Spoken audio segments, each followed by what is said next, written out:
चलिए एसओजी मुख्यालय से बड़ी खबर है। असिस्टेंट फायर ऑफिसर नाम है सोबिया सैयद गिरफ्तार कर लिए गए हैं। फायर भर्ती परीक्षा 2022 में फर्जीवाड़े का मामला है। ये फर्जी तरीके से पास कर बनी थी अधिकारी। सोबिया जयपुर में असिस्टेंट फायर ऑफिसर के पद पर तैनात थी। फर्जी डॉक्यूमेंट के आधार पर अधिकारी बनी। फिजिकल परीक्षा में सोबिया पर धांधली का आरोप लगा। फायर भर्ती परीक्षा 2022 फर्जीवाड़ा मामले में गिरफ्तारी हुई है। सोबिया सैयद को एसओजी ने गिरफ्तार कर लिया है।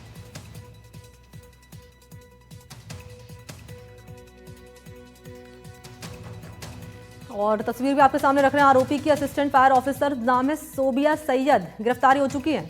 2022 फायर भर्ती परीक्षा फर्जीवाड़ा मामले में फर्जी तरीके से पास कर अधिकारी बनी थी। तो फर्जी तरीके से अधिकारी यहां पर बनी और ये गिरफ्तारी हुई है इस मामले में। तो कैसे उन तमाम अभ्यर्थियों के फ्यूचर के साथ ही खिलवाड़ होता है। सीधे तौर पर शॉर्टकट तरीके से ये परीक्षा पास कर लेते हैं, गलत तरीके से एग्जाम पास कर लेते हैं और अधिकारी बन जाते हैं।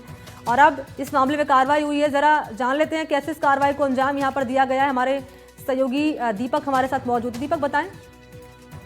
और बिल्कुल देखिए, एसओजी के एडीजी विशाल बंसल और डीआईजी परेश देशमुख के निर्देश में ये बहुत बड़ी सफलता है। 2022 में असिस्टेंट फायर ऑफिसर भर्ती परीक्षा हुई थी। इसके अंदर भी धांधली हुई थी। और जिस तरह से आपने देखा कि पटवारी भर्ती परीक्षा, इसके साथ ही सब इंस्पेक्टर भर्ती परीक्षा, इसी तरह से ये जो भर्ती परीक्षा हुई है असिस्टेंट फायर ऑफिसर, इसमें भी धांधली जो है वो हुई है। इस पूरे मामले में पहली ये गिरफ्तारी जो है वो बताया जा रहा है। सोबिया सैयद इसका नाम है, जो कि असिस्टेंट फायर ऑफिसर है और जो कि जयपुर के मालवीय नगर में पोस्टेड है। दरअसल इस पर आरोप है कि इसने फर्जी डॉक्यूमेंट बनाए, फर्जी सर्टिफिकेट का भी यहाँ पर बात सामने आ रही है। वो लगाकर इसने फायर में परीक्षा दी और उसके बाद जब फिजिकल होता है तो फिजिकल में भी ये जो मापदंड होते हैं उसको पूरा नहीं किया। तो यानी कि फिजिकल में भी इन्होंने धांधली जो है वो की है। संभवतः लाखों रुपए खर्च किए होंगे। बहरहाल इसी आरोप में अब एसओजी की टीम ने इनको गिरफ्तार कर लिया है। अब बड़ी बात यह है कि ये पहली गिरफ्तारी है। अब कौन कौन, जैसे फिजिकल में जो फिजिकल ले रहा था उसमें कौन अधिकारी बैठे हुए थे, वो भी अब एसओजी के रडार में है।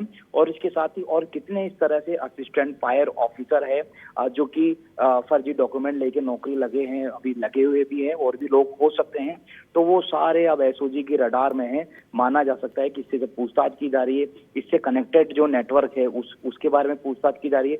डिग्री कहाँ से लेके आए, जो सर्टिफिकेट फायर का जो अनिवार्य होता है वो कहाँ का है, डॉक्यूमेंट और फिजिकल में किसने हेल्प करी और कौन लोग इसके साथ इन्वॉल्व है। और इसके साथ और भी जो लोग जो बने हैं असिस्टेंट फायर ऑफिसर, वो भी अब एसओजी के रडार में जो है वो आ चुके हैं। पहली गिरफ्तारी है, आगे और भी गिरफ्तारियां जो है इसमें हो सकती है। इसके साथ ही एक फायर एग्जाम हुआ था जिसमें दमकल कर्मी लगे थे, तो वो दमकल कर्मी फायर जो एग्जाम है वो भी कहीं ना कहीं रडार में आ गया है। बहरहाल इससे पूछताछ की जा रही है और पूछताछ में अभी पहली गिरफ्तारी, आगे और भी गिरफ्तारियां हो सकती है। जी ठीक है दीपक चावला, कैसे इस कार्रवाई को अंजाम दिया गया बता रहे थे। बहुत शुक्रिया आपका तमाम डिटेल्स के लिए।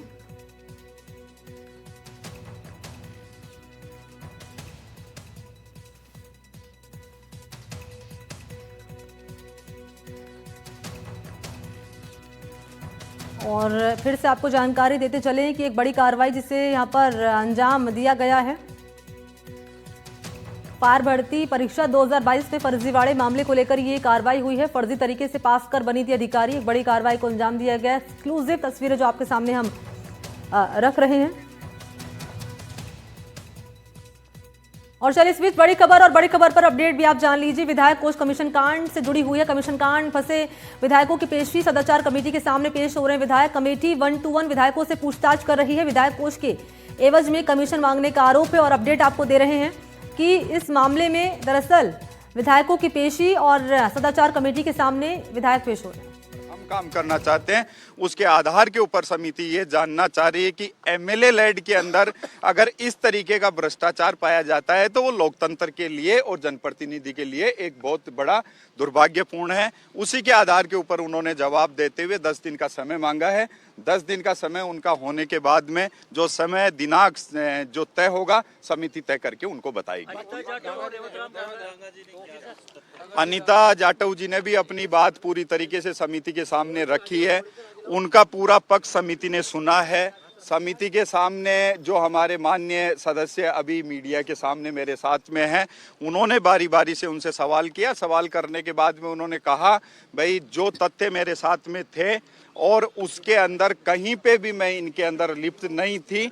हमने कहा कि लोकतंत्र के अंदर शुचिता बनाए रखना बहुत आवश्यक है और जहां तक मर्यादाओं की बात आती है, राजस्थान की विधानसभा के अंदर समिति बनी ही सदाचार के लिए है, मान्यों के व्यवहार के लिए है।